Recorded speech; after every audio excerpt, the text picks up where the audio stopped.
Good morning student. मैं Ramesh Kumar, geography lecturer, SMD Vidya Mandir की online क्लासों में आप सभी का हार्दिक अभिनंदन करता हूं। आज हम 12th क्लास जियोग्राफी के अध्याय 8 प्राथमिक व्यवसाय का अध्ययन करेंगे। इस अध्याय के कुछ बिंदु, कुछ व्यवसाय हम पहले के वीडियो में देख चुके हैं, पहले के अध्याय में देख चुके हैं। जैसे हमने इससे पहले वाले वीडियो में आखेट, जो सबसे प्राचीन व्यवसाय है, उसका अध्ययन कर लिया है। उसके बाद पशु संग्रहण है, उसका अध्ययन हमने पिछले वीडियो में कर लिया है। अब हम इसी अध्याय को आगे बढ़ाते हुए इससे अगले बिंदु पशुचारण का अध्ययन करेंगे। मनुष्य जब प्रारंभ में आखेट और संग्रहण का कार्य कर रहा था, तो आखेट और संग्रहण का कार्य करते हुए मनुष्य ने यह महसूस किया, यह फील किया कि आखेट और संग्रहण के माध्यम से उसके जीवन यापन की सभी आवश्यकताएं पूर्ण रूप से पूरी नहीं हो पा रही है। उसकी केवल जीवन निर्वाह हो रहा है, लेकिन उसकी जीवन की अधिकांश आवश्यकताएं है अभी भी अधूरी है। उसका जो जीवन यापन का तरीका है या ढंग है वह सही नहीं है, क्योंकि पशु ये आखेट और संग्रहण दोनों में ही उसके जो दैनिक भोजन की जो व्यवस्थाएं थी वह कभी कभी तो पूरी हो जाती थी और कई बार उसे भूखा ही सोना पड़ता था। तो अपनी इन्हीं आवश्यकताओं की पूर्ति के लिए मानव ने तीसरी प्रकार का जो व्यवसाय है वह प्रारंभ किया।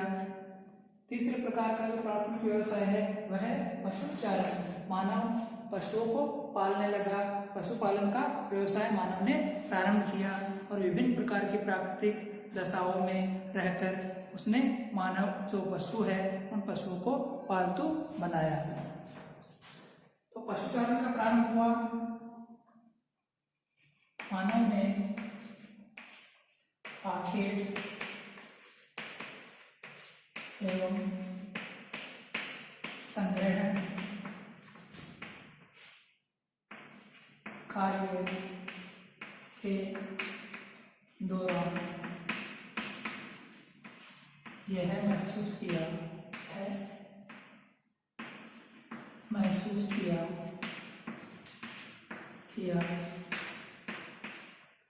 मानव आखेट एवं संग्रहण कार्य के दौरान यह महसूस किया कि उसकी सभी आवश्यकताएं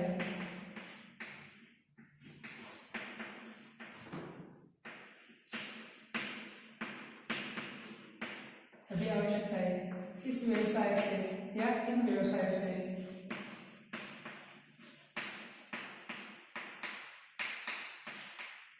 से पूर्ण नहीं हो पा रही है।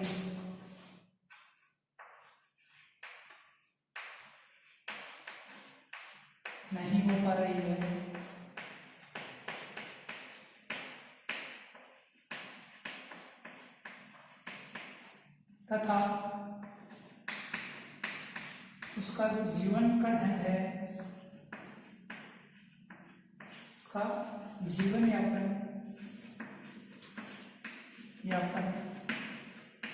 का तरीका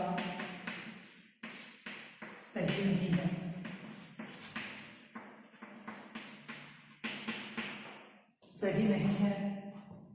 इसलिए उसने पशुपालन प्रारंभ किया।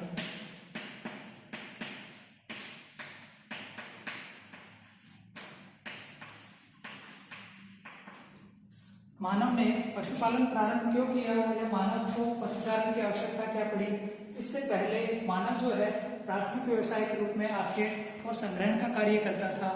आखेट और संग्रहण के कार्य के दौरान उसके दैनिक भोजन की आवश्यकताएं पूर्ण नहीं हो पा रही थी। इस वजह से उसने यह महसूस किया कि आखेट और संग्रहण कार्य से उसकी दैनिक पूर्ति नहीं हो पा रही है, उसके जीवन यापन का जो तरीका है यह पूर्णतः सही नहीं है। तो उसे अपने जीवन यापन के लिए कुछ नया, कुछ अलग करना पड़ेगा। और उसने पशुपालन प्रारंभ किया। उसने पशुपालन के दौरान या पशुपालन की क्रिया प्रारंभ करने से पहले कुछ आवश्यक पशुओं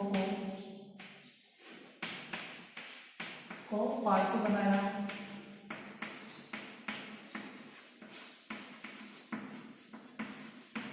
आवश्यक पशुओं को पालतू बनाया और उन आवश्यक पशुओं से उसे भोज्य पदार्थ जैसे दूध, दही, मांस आदि प्राप्त होने लगे। उसके वस्त्रों के लिए उसे चमड़ा, वस्त्रों एवं आवास के लिए उसे चमड़ा, हड्डियां, उनके तंतु और अन्य प्रकार के जो उनके बालों से बनने वाले ऊन है वह प्राप्त होने लगी। इस कारण से उसके भोजन की जो अव्यवस्था थी या अनियमितता थी, वह भोजन की अनियमितता दूर हुई।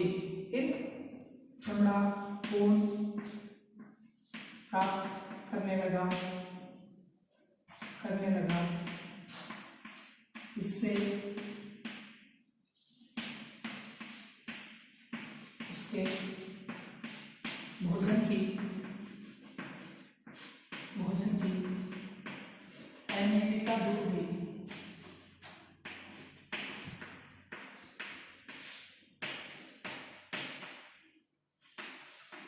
भोजन की अनियमितता दूर हुई और वह इन पशुओं को पालने लग गया। धीरे धीरे यह एक व्यवसाय का रूप लेने लग गया। मुख्यतः यह व्यवसाय पशुचारण या पशुपालन का जो व्यवसाय है मुख्यतः कहाँ किया जाता है?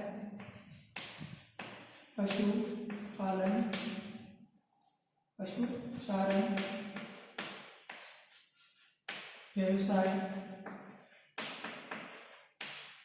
पशुचारण या पशुपालन व्यवसाय मुख्यतः कहाँ किया जाता है? किन क्षेत्रों में किया जाता है? उष्णकटिबंधीय तथा शीतोष्णकटिबंधीय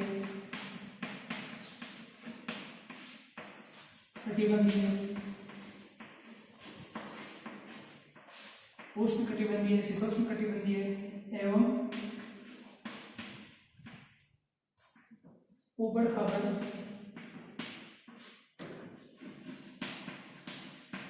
ऊबड़-खाबड़ विषम धरातल।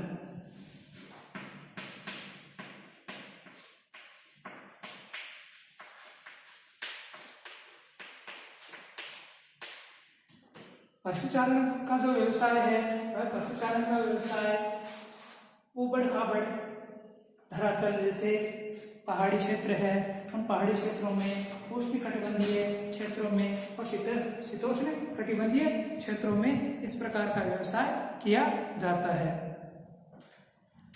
अब आगे हम देखेंगे पशु पालन के प्रमुख क्षेत्र। पशुपालन के प्रमुख क्षेत्र। पशुपालन के प्रमुख क्षेत्रों में सबसे पहला आता है उष्णकटिबंधीय घास के मैदान। उष्णकटिबंधीय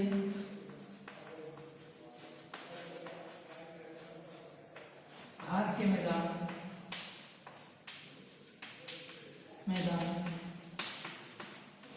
उष्णकटिबंधीय घास के मैदान कहाँ पाए जाते हैं? सबसे पहले हम वो देखते हैं। तो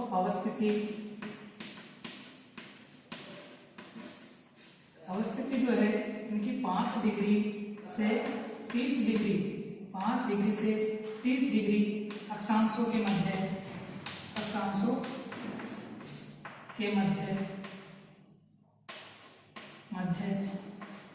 5 डिग्री से 30 डिग्री के अक्षांशों के मध्य पृथ्वी, यह भूमध्य रेखा है, यह पृथ्वी है, यह भूमध्य रेखा 0 डिग्री, इसके नीचे 5 डिग्री और ये 30 डिग्री मान लेते हैं, वही ऊपर 5 डिग्री और 30 डिग्री। तो ये वाली जो बेल्ट है 5 डिग्री से 30 डिग्री के मध्य वाली जो बेल्ट है, इस बेल्ट यह बेल्ट है, यह इस बेल्ट में यह उष्णकटिबंधीय घास उत्पन्न होती है और इस उष्णकटिबंधीय क्षेत्र में यह पशुपालन का कार्य किया जाता है। तो 5 डिग्री से 30 डिग्री के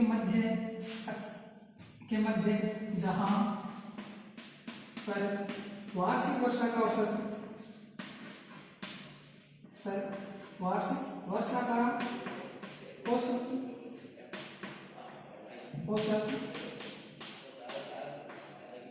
100 सेंटीमीटर से कम पाया जाता है।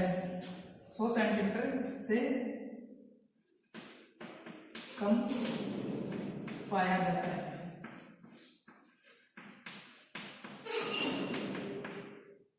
उष्णकटिबंधीय घास के मैदान 5 डिग्री, दोनों गोलार्ध, पृथ्वी के दोनों गोलार्ध है, उत्तरी गोलार्ध दक्षिणी गोलार्ध, दोनों ही गोलार्धों में 5 डिग्री से 30 डिग्री के मध्य की जो बेल्ट है वहां पर अवस्थित है। और इन क्षेत्रों में जहां पर वार्षिक वर्षा का औसत 100 सेंटीमीटर से कम पाया जाता है और इस कारण यहाँ पर 1.8 से 3 मीटर 1.8 से 3 मीटर लंबी घास उत्पन्न होती है।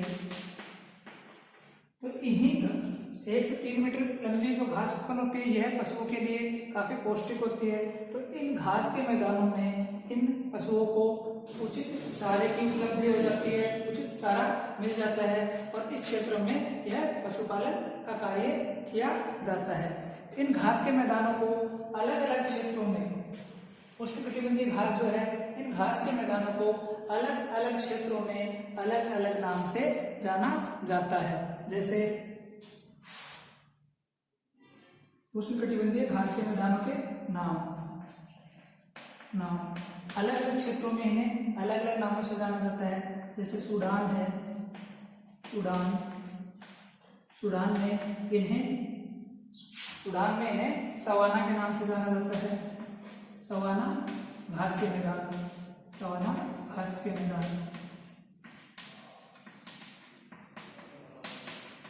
वेनेजुएला में इन्हें लानोस के नाम से जाना जाता है।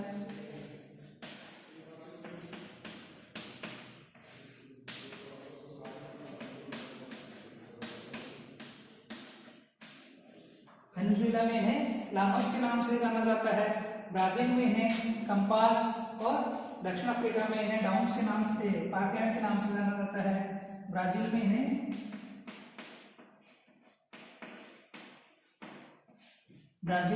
कंपास के नाम से जाना जाता है और दक्षिणी अफ्रीका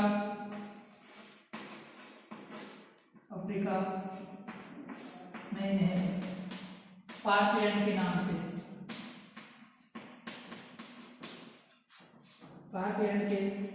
से जाना जाता है। तो जो उष्णकटिबंधीय घास के मैदान है इनकी विशेषता है 5 डिग्री से 30 डिग्री के मध्य अवस्थित है।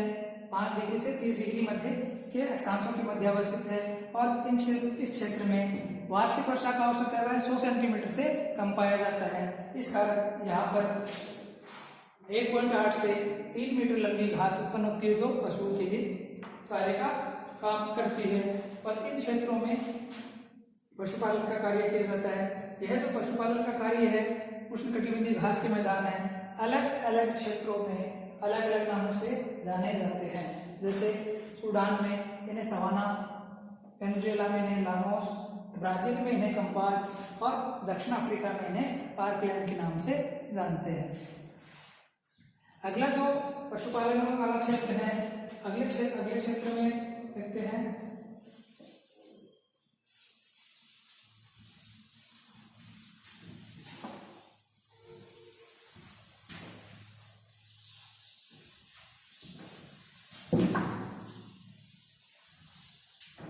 पशुपालन का जो दूसरा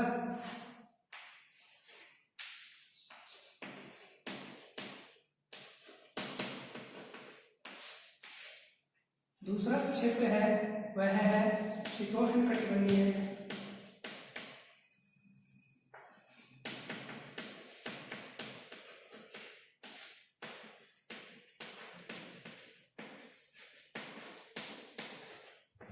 शीतोष्ण कटिबंधीय घास के मैदान।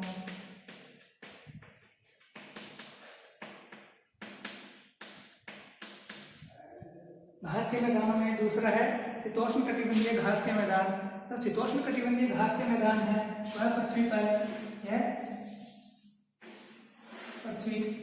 पृथ्वी पर 5 डिग्री से 30 डिग्री के मध्य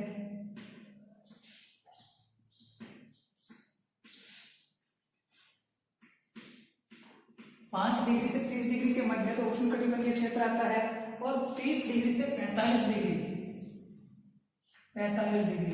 30 डिग्री से 45 डिग्री दोनों ही गोलार्धों में, उत्तरी गोलार्ध और दक्षिणी गोलार्ध, नॉर्थ पोल और साउथ पोल। तो उत्तरी गोलार्ध और दक्षिणी गोलार्ध में यह जो क्षेत्र है 30 डिग्री से 45 डिग्री वाला क्षेत्र, 30 डिग्री से 45 डिग्री वाला जो क्षेत्र है वह शीतोष्ण कटिबंधीय घास के मैदानों के नाम से जाना जाता है। 30 डिग्री से 45 डिग्री, 30 डिग्री से 45 डिग्री अक्षांशों, 45 डिग्री दोनों गोलार्धों में।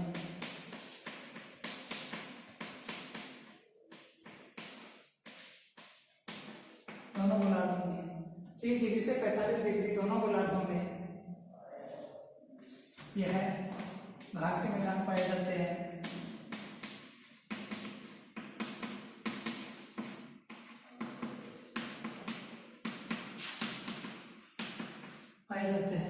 इनकी अन्य विशेषता है यहाँ का जो वार्षिक वर्षा का औसत है, वार्षिक वर्षा का जो औसत है वह 50 सेंटीमीटर पाया होता है।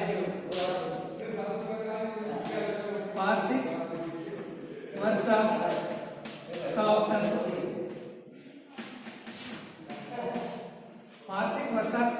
वार्षिक वर्षा का जो औसत है वह 50 सेंटीमीटर होता है, 50 सेंटीमीटर होता है। इन घास के मैदानों को भी अलग अलग क्षेत्रों में अलग अलग नाम से जाना जाता है। जैसे इन्हें रूस में इन्हें स्टेपीज, जैसे रूस में इन्हें स्टेपीज के नाम से जाना जाता है। रूस में स्टेपीज के नाम से जाना जाता है। वहीं संयुक्त राज्य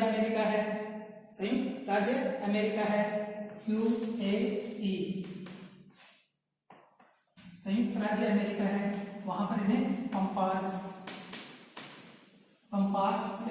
के नाम से जाना जाता है। ध्यान रखना, ब्राजील में इन्हें उष्णकटिबंधीय घास के मैदानों को पंपाज कहा जाता है, जबकि अमेरिका में संयुक्त राज्य अमेरिका है, वहां पर शीतोष्ण कटिबंधीय घास के मैदानों को पंपाज कहते हैं।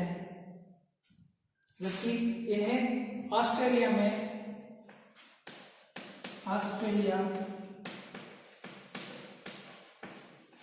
इन्हें डाउन्स के नाम से जाना जाता है। इसके अलावा जो पशुपालन के 2 अन्य क्षेत्र है वह 2 अन्य क्षेत्र, तीसरा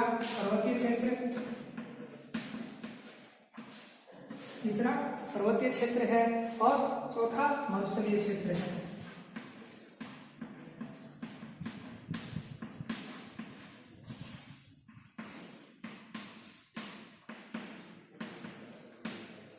विश्व के पर्वतीय क्षेत्रों में और विश्व के मरुस्थलीय क्षेत्रों में यह पशुपालन का काम किया जाता है। पशुपालन का जो कार्य है वह आदिम ढंग से भी किया जा रहा है और वर्तमान में इसे अत्याधुनिक तकनीक के माध्यम से भी किया जा रहा है। तो धन्यवाद। आज के इस वीडियो में बस इतना ही।